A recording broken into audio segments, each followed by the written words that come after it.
us. I know a lot of you have done a lot of our distinguished speaker series over the last 2 years. If this is your first time, we're excited that you've joined us and look forward to having you join us throughout the rest of the semester. I am the program director at EfTA, and I'm just going to give you a couple of housekeeping logistics before we get started. We're in a webinar, so we cannot see you or hear you, but you will have an opportunity towards the end of the call to ask questions. And so you'll be able to do that either through the Q&A or the chat, or if you hover down on the bottom of your Zoom bar, you'll see raise your hand. And so you can have those 3 ways of submitting questions. You can submit questions throughout the presentation, or you can wait until we get to the Q&A portion. That's up to you. When it is your time to ask your question, we will bring you over, ask you to unmute, and give you a chance to speak your question as opposed to us just reading it. If you are here to get credit for any of your academy, if you're part of the academies or any of your classes, we don't have any of the paperwork that you have to fill out, nor do you have to submit your 1-pager to us. That goes to the teacher or the headmaster that's collecting those for credit. I think that's it. You will receive a survey tomorrow morning after this session. Just if you could give us your feedback on how it went, things we can put in for next month whenever we have our next session on October 13th. We greatly appreciate it. So with that, I will turn it over to Crystal Riley, who is the Vice President and Chief Operating Officer at Houston Methodist, the Woodlands Hospital, and is a brand new EfTA board member. And so we're excited to have her join us this evening to help welcome and introduce our speaker for the evening. So I'll turn it over to you, Crystal. Thank you, Corinne. It is an absolute pleasure to welcome honorary Claudia Laird to our Distinguished Speaker Series. Judge Laird has presided over Montgomery County Court at Law No. 2 since 2011 and was the presiding administrative judge for the county courts at law for 2015, 2016, 2020, and 2021. In 2017, Judge Laird was called to testify as a judicial expert on guardianship before the Texas Senate State Affairs Committee. In 2018, Judge Laird was appointed to serve on the Texas Judicial Council's Civil Justice Advisory Committee. During her first term in office, Judge Laird created the Montgomery County Domestic Violence Court, and then during her second term in office, Judge Laird created the Montgomery County Veterans Court. Judge Laird has worked with legislators in Austin to recommend, draft, and testify on several pieces of important legislation. Judge Laird and the County Court at Law No. 2 have received numerous awards for excellence. County Court No. 2 was awarded Department of the Year in 2016 and was named as a model court for guardianship administration practices by the Texas Office of Court Administration in 2017. And has been designated as a Judicial Center of Excellence by the Texas Judicial Court in 2020. Judge Laird was recognized by the Texas Office of Court Administration in a statewide publication detailing the best practices used by probate courts in 2014 and received U.S. House of Representatives commendation as an Athena Leadership Award finalist this year, just a couple weeks ago in 2020. Judge Laird has practiced in numerous state and local administrative and advisory committees and has written and presented extensively about elder law, guardianship, and probate. Please join me in welcoming Judge Claudia Laird as tonight's distinguished speaker.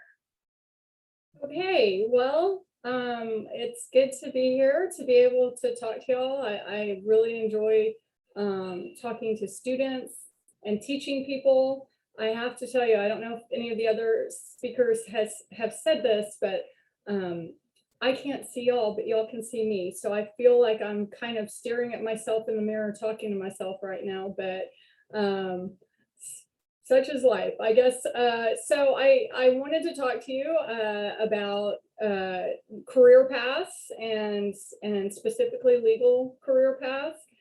Of course, I'm a judge, so that's the path I'll talk to you the most about, but I'm also going to talk to you a lot about being an attorney, because most judges are attorneys and most judges have to be attorneys in order to qualify to be a judge.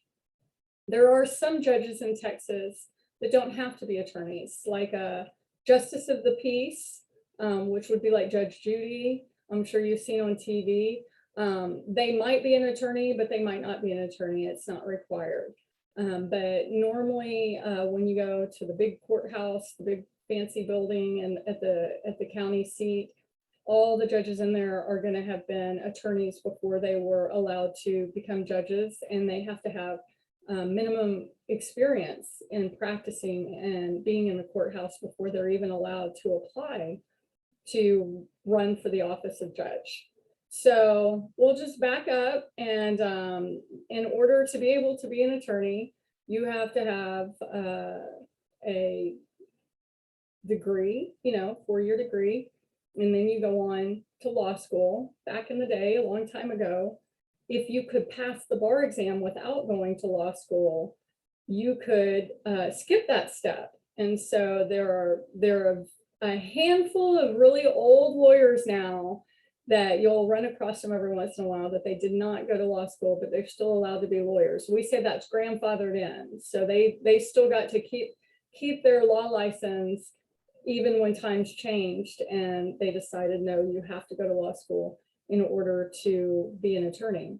And so a lot of people are kind of think that if their end goal is to be an attorney, when they go to undergrad, that there's a certain degree that they should get.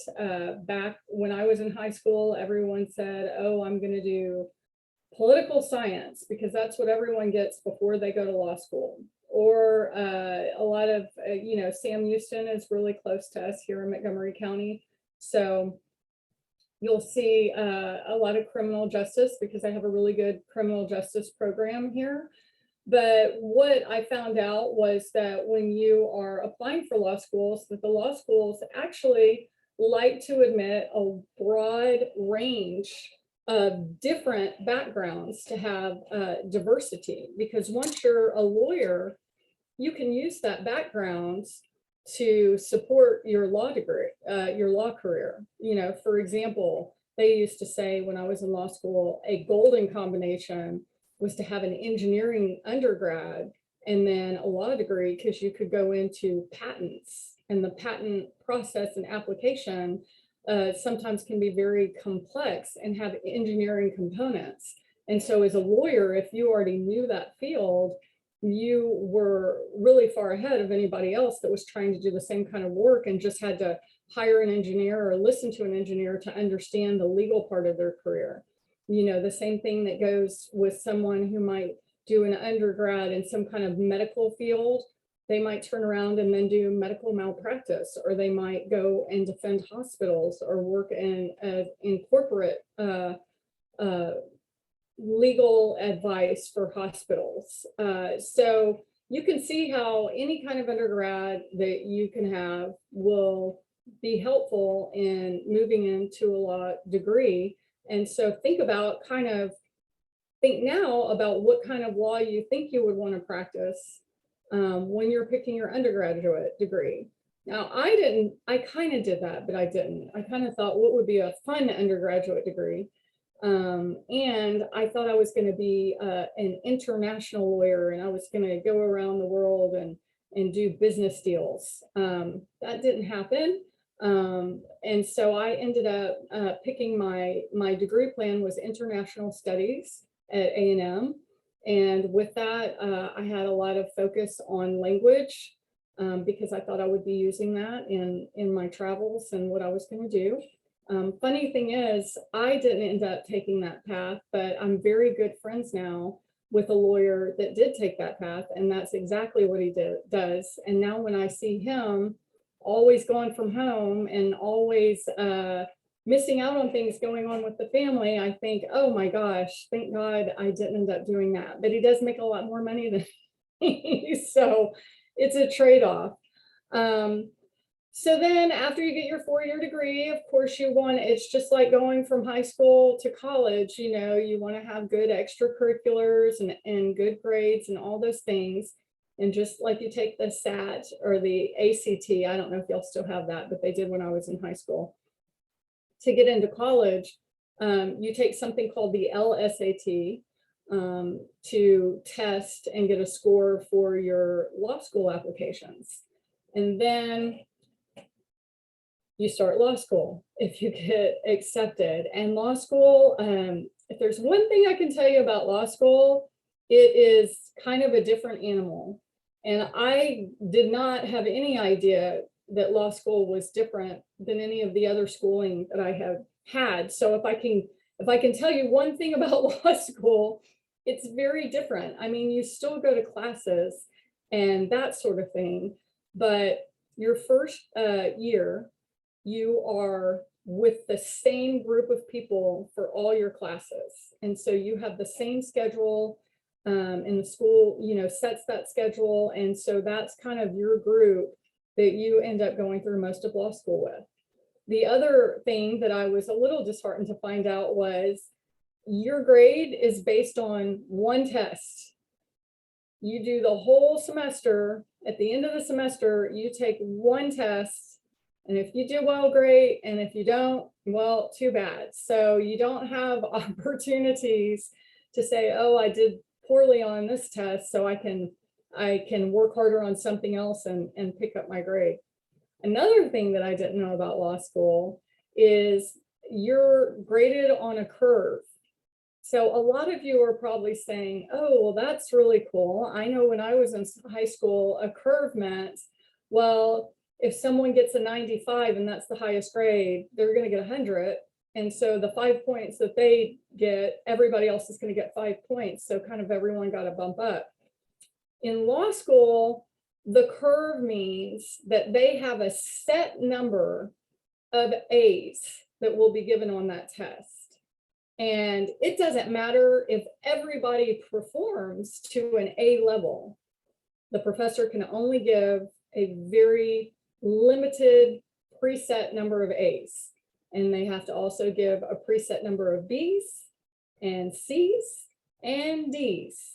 So you can see how that can be somewhat frustrating if you think you're doing really well on your test, but maybe you're not doing as well as the next person sitting next to you. Maybe you're not as good a writer or something like that. So it's very competitive in law school because of that. So if I could tell you anything about law school that I had no idea going into it, that would be it. Oh, and here's the other thing. There's one more thing. They give, and I've seen them doing this in high school now, but they didn't do it when I was in high school. So you guys might be all over this, but I was very shocked to find out that the first day I showed up to law school, they weren't just going to send us home with a syllabus and whatnot. And they had reading assignments that we were supposed to have done before we got there, and I hadn't even bought my books yet. So it was a bumpy start, law school for me, but luckily I made it through. But I really, even though my whole school, when I was in high school, I thought I'm going to be a lawyer and I'm going to fly around the world and this is what I'm going to do. By the time I got finished with law school, I really didn't think I wanted to do that much anymore. And I really hadn't enjoyed my law school experience. But I had gotten another degree while I was in law school. I did a joint degree where I got my law degree and my master's in business administration. So when I got out of law school, instead of using my law degree, I went to a corporation and started working as an operations manager.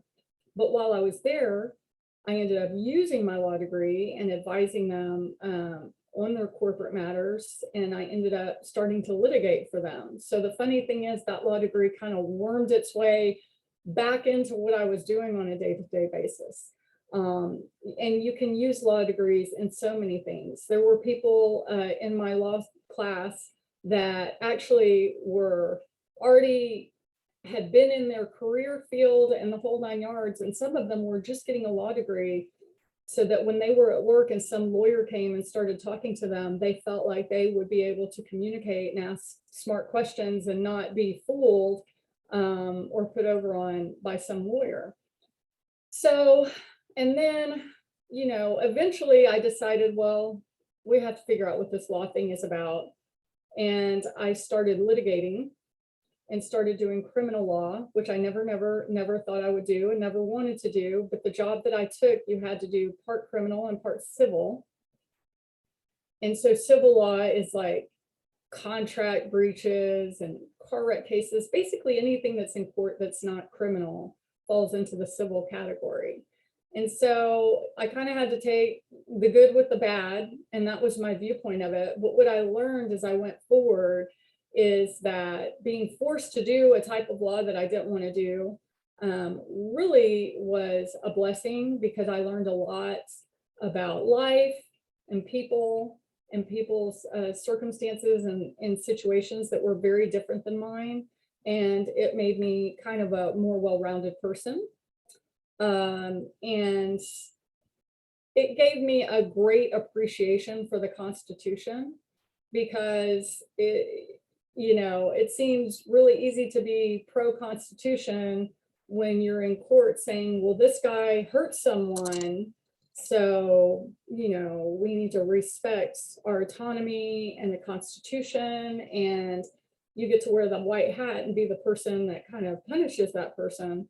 But then the opposite side of it is also, no matter how bad the thing is that someone has been accused of, or no matter how bad of a person they are, in our country, they are guaranteed a lawyer if they can't afford one. And so when you start out and you're being a court-appointed lawyer, you will find yourself defending cases that you might not very much care for. But what you remember is there is a greater good that you're defending, and it's the Constitution and their constitutional right and the due process, because in other countries, they don't have that. And that's what makes our country just have such a good legal system. And I'm not saying it's perfect.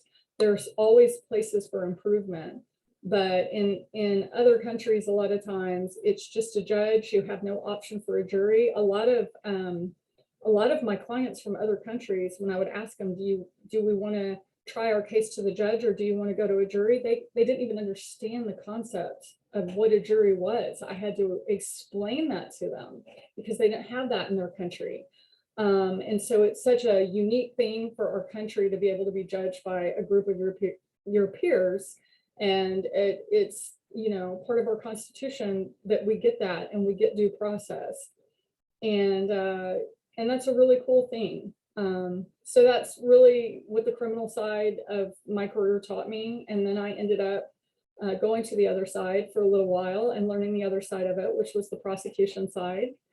And then after I had been an attorney for probably 8 years, I was like, okay, I want to try something. And I had been friends with some people that had run for judge before, and it looked like a fun process, but it's not. And when I say run for judge, I mean run a political campaign. So just like the president is elected and the governor is elected, in Texas, we elect our judges. And so I am elected, and I get my job for 4 years. And then every 4 years, someone gets a chance, or many someones maybe get a chance to run against me and say, well, I could do better. She's not doing a good job. I could do better. And so you kind of have to fight to keep your job. I've been very lucky that no one has run against me since I got my job. But I did have to run twice to be able to be a judge. So I ran the first time. I did a whole political campaign, which is very hard and very intimidating, especially if you don't like to just walk up and talk to people you don't know, which I didn't. And then I lost, and I learned a lot in it and ran again, and then I won. And so now I've been a judge. This is I'm finishing actually my 12th year of being a judge, and that's like hard for me to even believe, because before that, I think the longest I ever stayed with a job was maybe 4 years, because I get bored really easy. And this particular job, every day is different. Every day something surprising happens. Every day something new happens. There's some new challenge. There's some new fact pattern, and it just never gets old. It does get stressful sometimes, because sometimes you're making very important decisions. Sometimes you're making very hard decisions. You're affecting people's lives, sometimes in a bad way, if you're having to sentence them to time in the penitentiary. but you have to make hard decisions. So if you're not good at making hard decisions, then being a judge is probably not for you. But I do want to talk to you about being a lawyer, because another thing that I think people think about being a lawyer, you watch TV and you think, oh, this is a glamorous thing, and the suits and the money and all the stuff. Let me tell you, that is not the way about 95% of lawyers are living. Not like my friend who goes around the world and makes a lot of money. Being a lawyer is extraordinarily difficult. You are being put in a situation where you're having to help someone who wouldn't be coming to you if they weren't in a situation where they needed help. So you're there to help your client, and they might need all sorts of help, and they might need you 24/7, and it just depends on what you're going to set your boundaries as, or what your law firm is going to set your boundary as. A lot of the top people in the law class will go to really high dollar firms and they'll get really good paying jobs, but they're also going to be having to bill out many hours of working for clients during the week. And so because of that, they're going to spend the first several years of their job working long hours, not going home, and also probably not seeing the inside of a courtroom. Then on the other side of the spectrum, you have litigators who say, okay, I'm not going to do that. I'm going to go work for myself. I'm going to go work for a small firm. And then the next thing you know, it's just the opposite. You're thrown into a courtroom and you're having to figure out things that you've never done before. And so, don't be fooled about the glamorous depiction of lawyers on TV. It is very hard, and it's oftentimes thankless. A lot of times you will do your hardest work for someone that you might be working for free because you care about them and their case, and they might be the one that goes and files a grievance on you later on. So it's not glamorous. And I will tell you, one time when I was practicing criminal law, I was in court and I had a white suit on, and I was supposed to have, my client was going to take a plea that I had worked really hard to get for him, and it was going to be a really good plea. And he got to court and he had taken some drugs that morning, and he was very high. And it was obvious to everyone in the courtroom he was very high, and to the prosecutors and to the judge. And so as soon as they saw that, they're like, you're not getting that great deal. He's still not doing what he's supposed to be doing. And then to add insult to injury, he of course he got arrested because that's a violation of bond to be using drugs. And so I went back to talk to him, and he's all got his hands behind his back and he's in handcuffs. And then he got sick, and I ended up on the floor on my knees holding a trash can for him to throw up into all morning. And I thought, they did not teach us this in law school. So that's probably one of my most memorable courtroom moments to talk to people about. It's not always what you think it's going to be, but it can be extraordinarily rewarding. You have, the world is your oyster, and you can go in and help people, and you can go in and have that, Matlock moment. Y'all probably don't know who Matlock is, but he was a lawyer on TV that always solved the case and did a really good job in court. So I would just suggest, if you think you want to be a lawyer, don't just stumble into it blindly like I did. You can go to court. The courts in our country are all open. That's by law. They can't close doors and have secret proceedings. And so if you go to the courthouse, you can just walk in and sit down and listen to a case, and you will be so interested. I would suggest calling the courts to ask them, hey, when are you, because sometimes the courts are doing business in the courtroom and sometimes they're not. So you don't want to go up to the courthouse and, maybe that's a day that people aren't having so much activity in the courtroom. But if you call some courts, they'll tell you, and they'll be really interested that you want to come and see, and they'll really encourage that. And they might even bring you up and let you sit in the jury box, and the judge will probably talk to you. So don't hesitate to just call and say, hey, I'd like to come sit and watch court one day.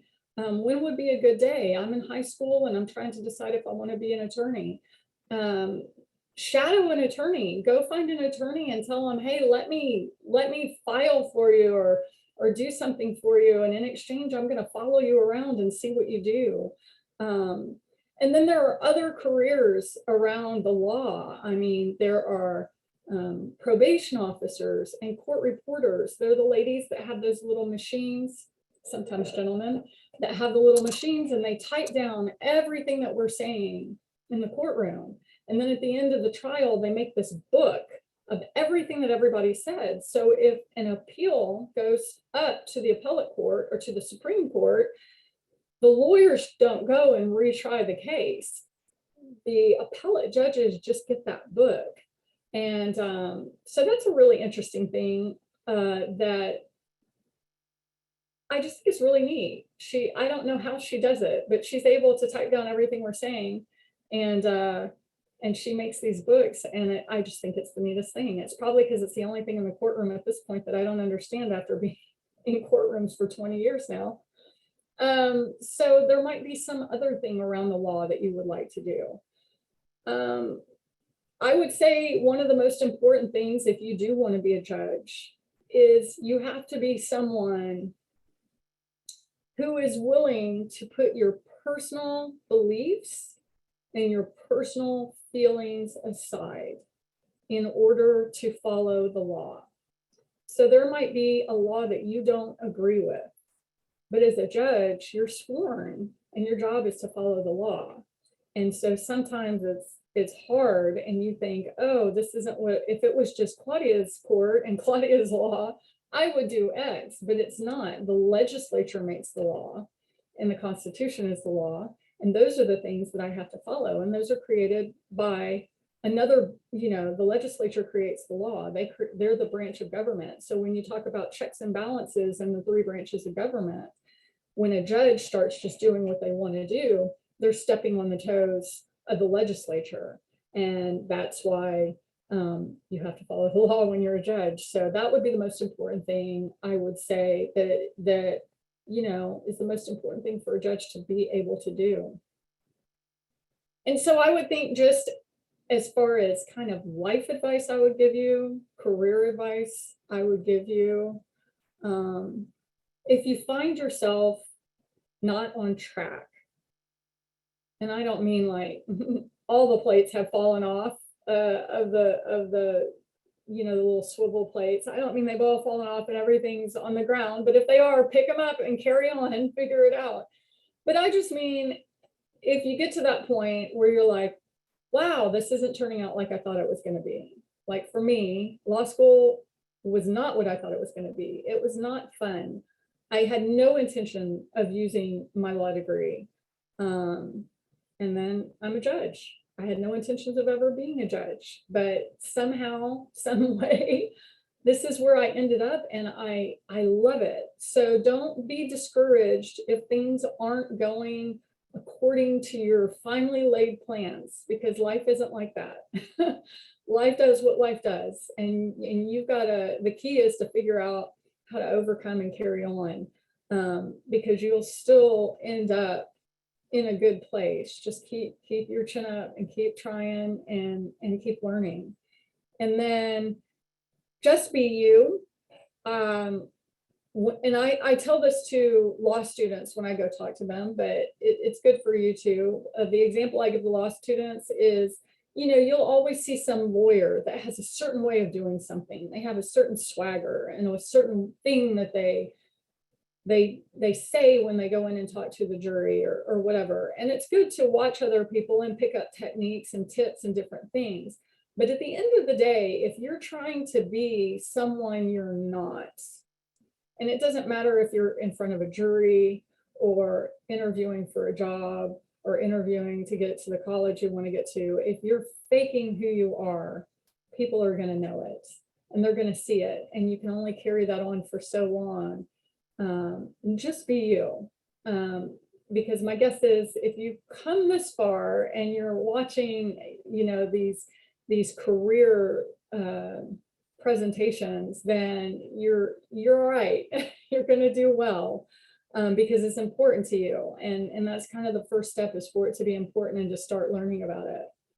And then just the other thing I would tell you, and this is just in the job world, don't ever stay at a job where you're miserable. Don't stay there for the money. Don't stay there because you don't want to, disappoint someone. You don't want to be a quitter. I just remember 2 jobs in particular that I just hated and I was miserable, but I stayed because I didn't want to give up and I wanted to, do what I had signed on to do. And then when it finally, years after years, came to an end, I thought, the first day when I didn't have that job anymore, I thought, oh my gosh, this is wonderful. Why did I stay there so long? So I'm not saying just quit if something goes wrong, but if you just feel like you're miserable in a job, start looking for something else. It's hard sometimes to make that choice to change, but sometimes it's not bad to change routes, change paths. So don't be afraid to do that when you really think that you need to. And so it is 7:01, and I think I'm going to take questions now. Great, thank you so much. We have a couple of questions, so I'm going to get that situated. But I also wanted to kick off with the question. You mentioned criminal law, you mentioned civil law, you talked about some people who work in offices and maybe do mergers, acquisitions, kind of business side of law. Where did you learn about the different types of law? And then how did you end up choosing the type that you chose to pursue? Was it just the job that became available, or, because I think a lot of students might say, I want to do law, right? But that's 1,000 different things. And so how did you figure out what was the right thing for you? And so I just stumbled into it, kind of like the little leaf or the little feather in Forrest Gump that floats around and ends up hither and thither. As a matter of fact, my court does probate law, and that is when someone dies, handling their will and their estate. And for people who are disabled, we handle guardianships over them. And for people who are having mental health crises, we handle warrants and things so they can be put in a mental health facility just for temporary, so nothing bad happens to them. And those are 3 areas of the law I just had nothing to do with. And I ended up running for this court. And then once I got elected, I started really learning very quickly before I took office about everything. And to do that, I visited other courts that I knew were very good around the state. And I just learned and learned and learned. And now I'm out there, teaching new judges my area of the law, in CLEs and new judges school and things like that. So, that's what I'm saying. Go to a court, follow someone around. I think it would definitely be easier that way. I kind of just tend to jump into something with both feet on the deep end of the pool, but that has worked for me, even though it's a little more stressful.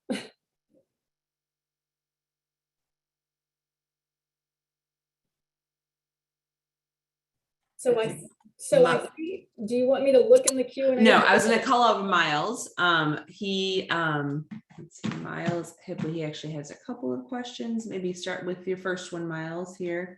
I'm going to ask you to unmute yourself.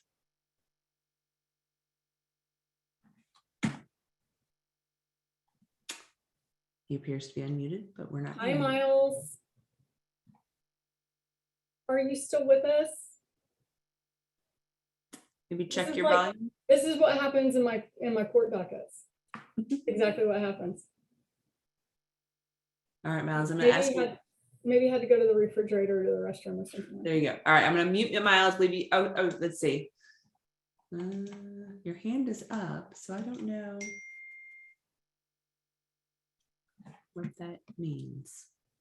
Okay, well, we're having a sound problem. I will go ahead and read your first question, and then if maybe we can get you for your second one. It says, as an attorney, how do you defend clients that you know are guilty, and do you own any of that? Like, how does that make you feel as the, it says, the question says, and does that guilt, when you're defending them, do you start to feel guilty?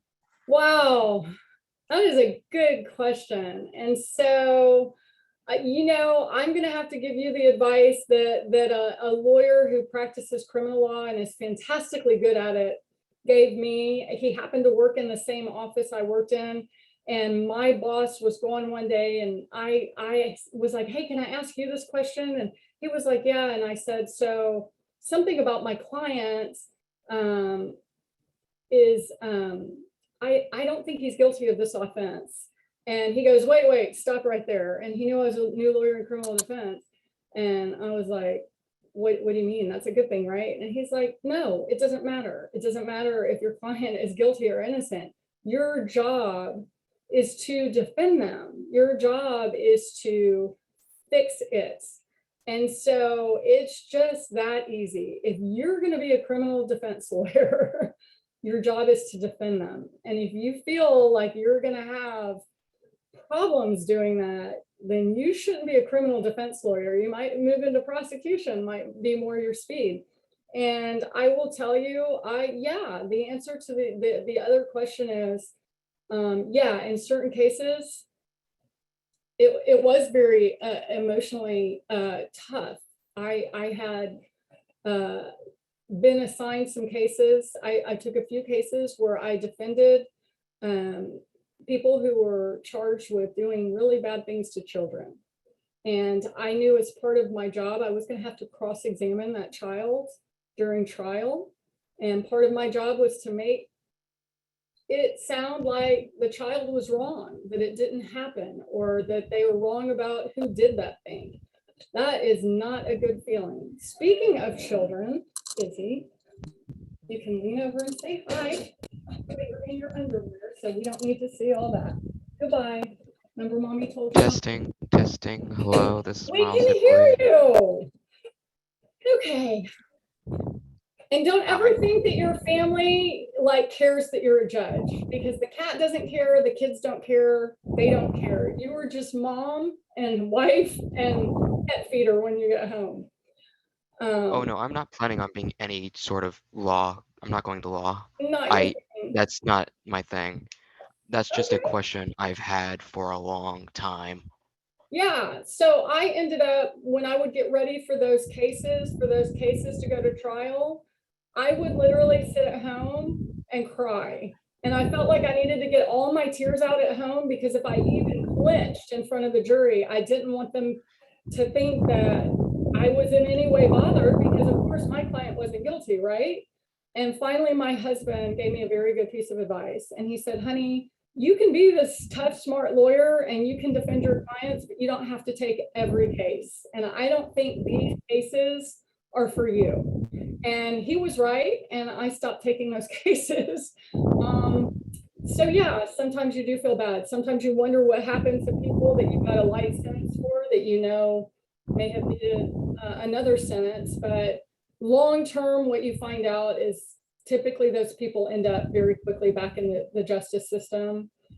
And then they do end up getting the long sentence. So, but yeah, it comes with an emotional, and that's why I was saying, don't be fooled, being a lawyer's hard. There's a lot of emotion that goes into it. And it's emotion that you have to keep in a box when you're in front of a jury in the courtroom. You just can't let that run all the way over, because you just damage your client when you do it. You're not there for you, you're there for your client. Great, thank you. Miles, you want to go ahead and ask a question since your sound is working? Yes. Do you feel like judges make too many decisions based on their own beliefs? For example, this is personal. Some judges favor the mother's custody or the father's custody more for their kid, even though the other parent is more fitting. Do you know, I was watching kind of a podcast about that exact issue this week. And it's so interesting that you would bring that up.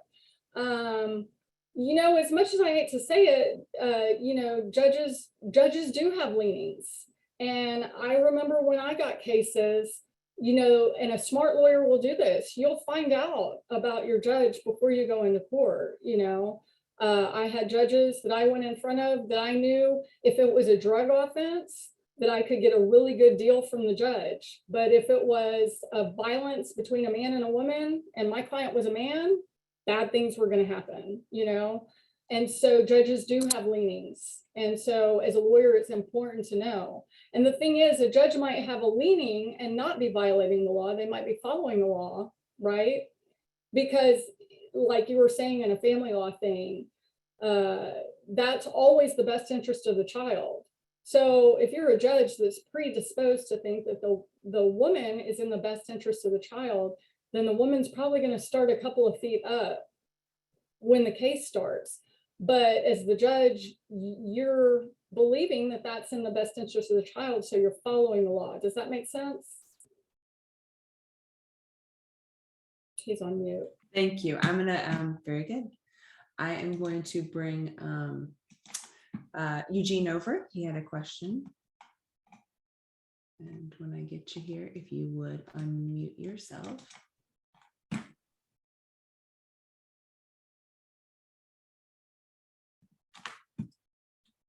Go ahead. Nope, I think you were unmuted and now you're muted again.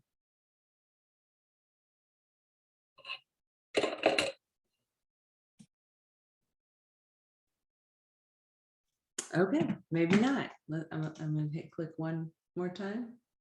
Okay, I'll go ahead and read the question. I think it's kind of a quick one. It says, oh, Eugene, are you there? No. Okay. I thought his microphone went away. He says, do county judges like Keogh and Hidalgo have to be attorneys? And you can maybe talk a little bit about that type of judge. Yeah. Okay. And let me follow up to that last question on the family law side. You have to listen to the case, because what you might end up finding out about the mom, even though you're leaning that way, is that, oh, maybe she uses drugs or she's not taking care of the child.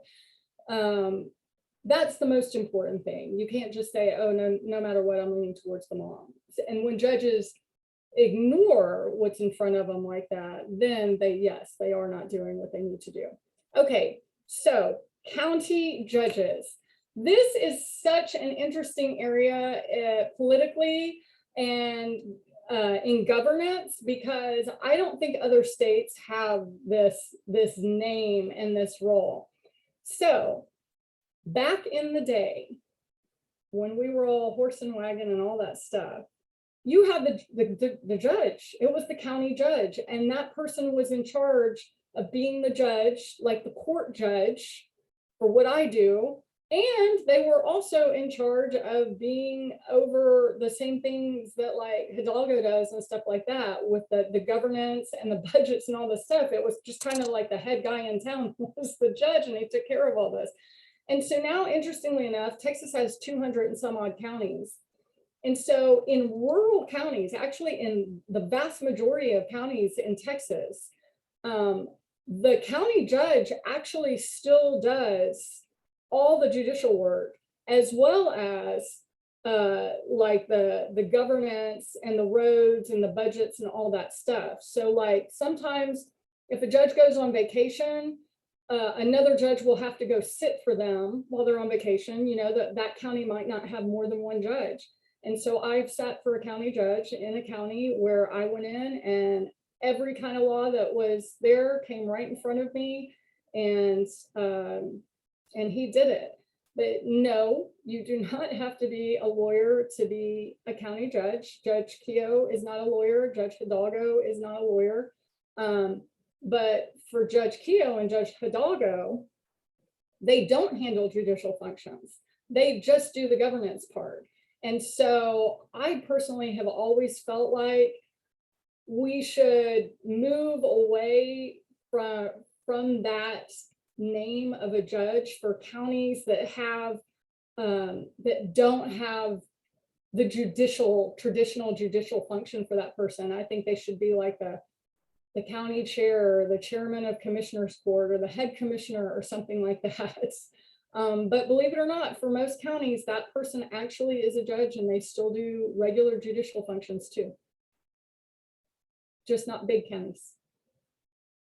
Thank you. Isadora, if you want to unmute yourself and ask one of your questions.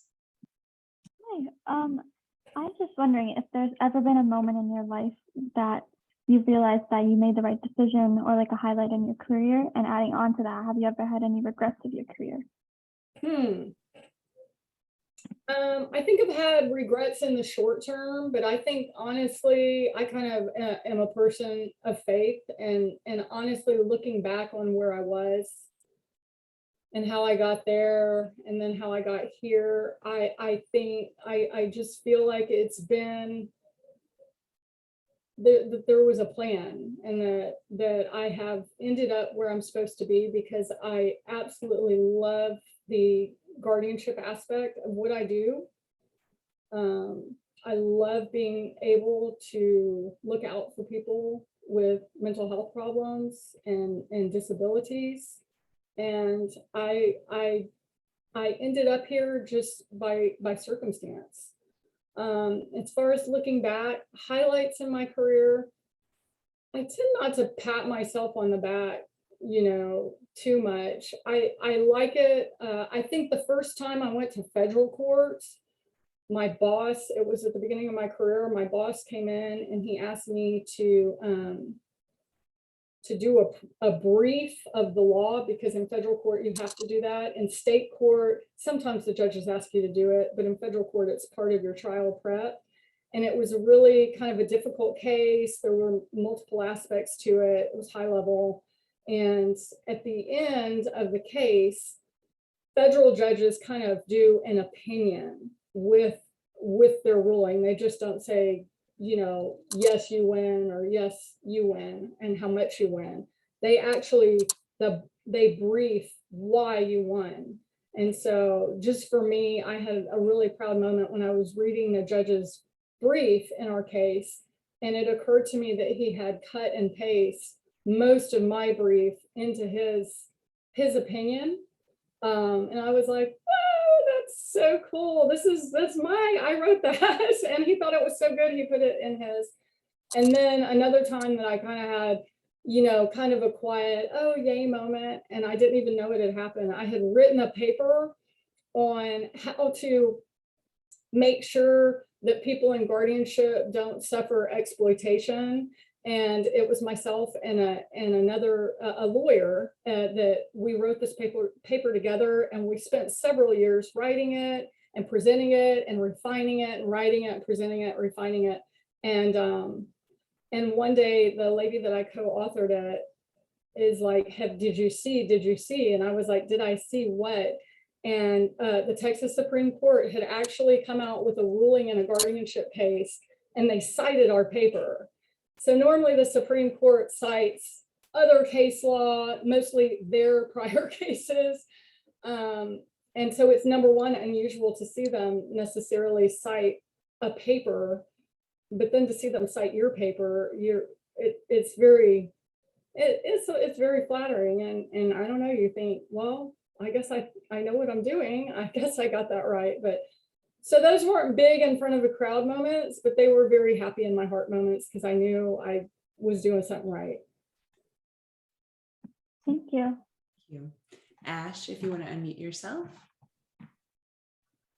So my question was like, what was the hardest case you have either judged or like been a lawyer for? Like the hardest case for you personally, or maybe just to like defend your client or take actual judgment?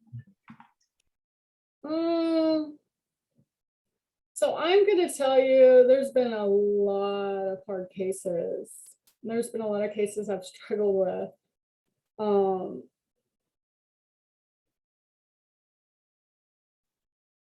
I had a case, and this has been as a judge, and it was a very, thank God, unusual case, but I had a young lady that was in our county that was schizophrenic, and she had a growth in her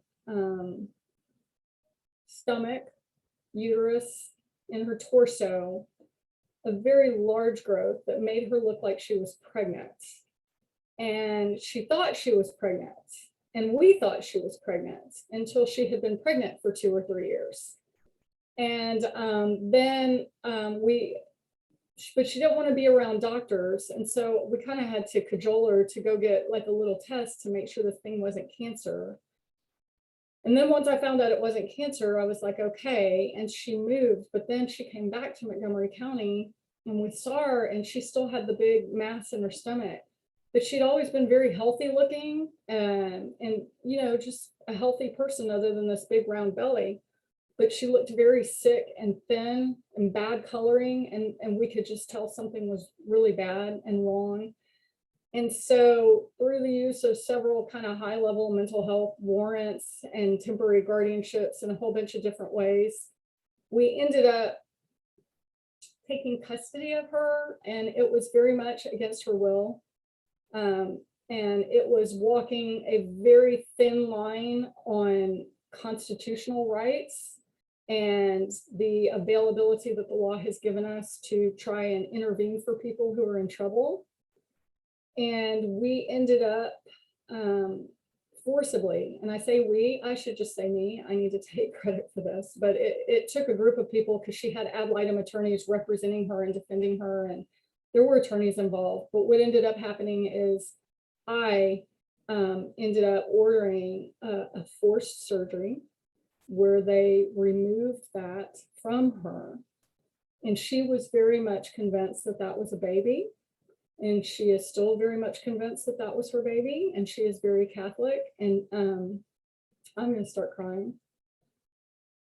And so to this day, she believes that I killed her baby. But I know that I didn't. And I also know that she would be dead had we not cut that off of her. So, you know, that's probably up there with some of the more tough ones. And while that case was going on, while she was in the hospital, strapped down, crying, I was crying too in my office, just feeling like if I was in her shoes, that, you know, this horrible thing was happening and there was nothing she could do. But on my end of it, I couldn't just sit there and watch her die, you know, and I knew she wasn't pregnant. I was 100% sure. We had all the medical pregnancy tests and scans and all the stuff. And it was and thank God, we thought it was going to be cancerous and that she'd have to go through chemo and then would end up dying anyway because she wouldn't go get her chemotherapy. By the grace of God, it was a non-malignant tumor. And the surgeon said he has never seen a non-malignant tumor get so big. So he was shocked when they got the pathology back on it. So she's back to where she moved to the first time and is, you know, living and alive. And I hope she's well wherever she is. But I do know that that's what she thinks happened. And it hurts my heart to think that, you know, she thinks that. Wow. Thank you. All right, Chloe is asking for some advice on how to, I'll let her ask her question. If you want to unmute yourself, Chloe.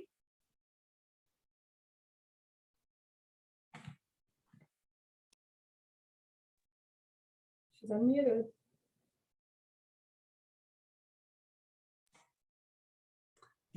She's unmuted, but we can't hear her. Let's try your volume up, maybe.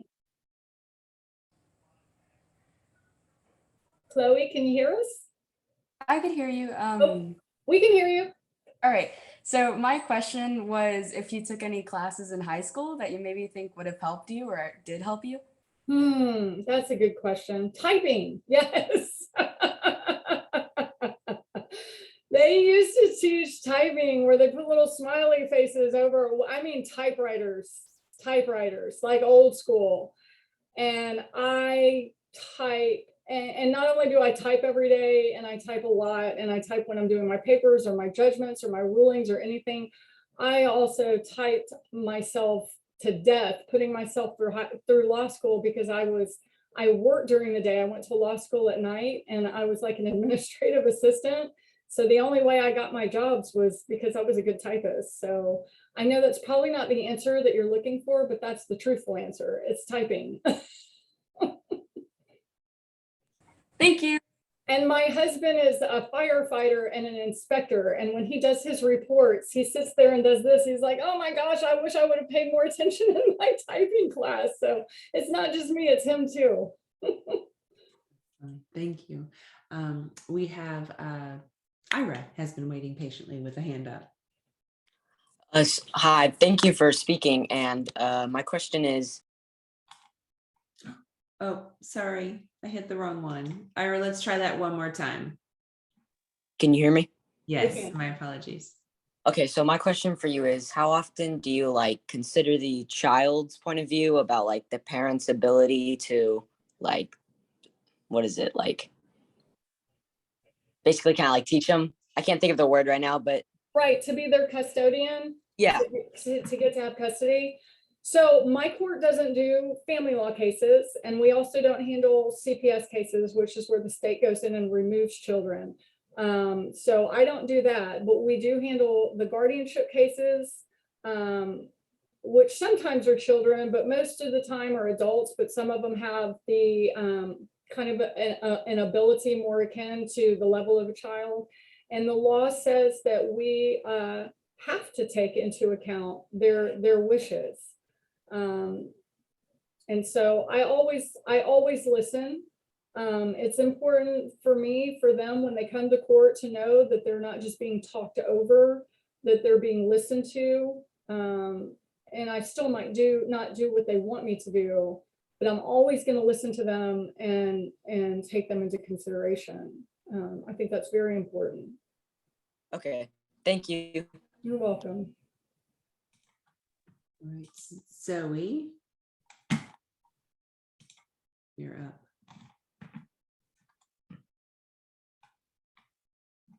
Can you unmute, Zoe? There we go. Hi, can you all hear me? Yes. Okay, hi. So my question was, have you ever been threatened by someone in a courtroom? Have I ever been friended? Threatened. Yes. Threatened. I have been messaged. I've been friended. I've been threatened. I've had them figure out my email addresses. So far, no one has shown up at my house, but to tell you the truth, I would not be surprised if that had happened. And I know other judges that has happened to. Yeah, people shouldn't do all that. And so, I mean, all the time, if it happens, like if I friended someone, I don't realize who they are and that they're in a case in my court. Sometimes they'll get my phone number and like, hey, I have a case in your court. And I'm like, oh, hey, I can't talk to you, goodbye. And then, but it's just amazing. People don't realize that is not the right thing to do. But yes, all of the above. Very good. All right, I'm going to go ahead and ask one more question that's listed just for the sake of time. Miles also asked, what's an unusual or an absurd law that you came across that was used in court, or a weird law, something that kind of took you by surprise? Unusual or absurd?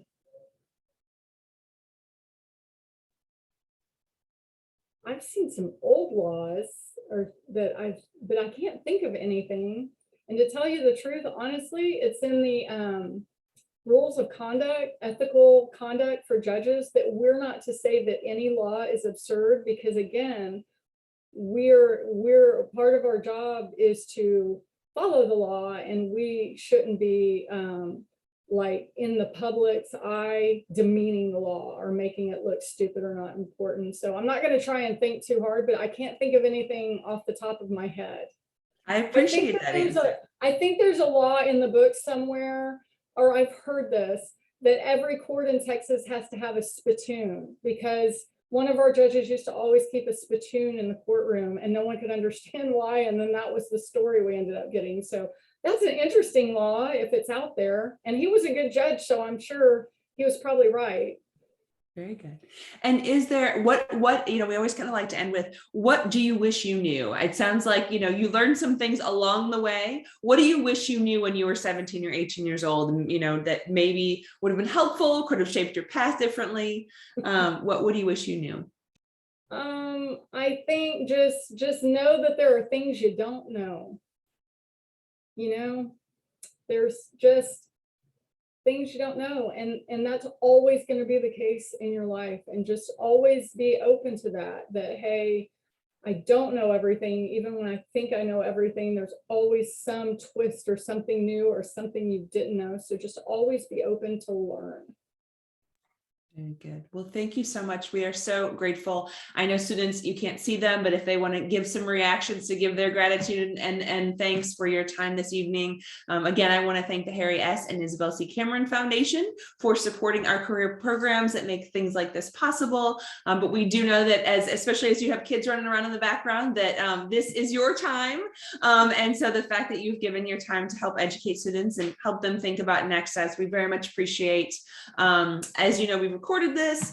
Students, this is something that we typically will post at the end of the semester, all of the speakers from the semester. We wait until the end so that it should someone wanted to see it. And we encourage you to go back and look on our YouTube page to see previous ones in case there's a career that's interesting to you. But Judge Laird, thank you so much for sharing your insights and I think it's wonderful to hear, hey, this is way harder than I thought, or this wasn't I expected, because there's going to be some student here that probably is like, oh, well, now I can think about that differently. And so I appreciate your kind of honest and candid responses about kind of how you got where you are and the ups and downs of it. So with that, students, we will conclude. There's some thank yous out here.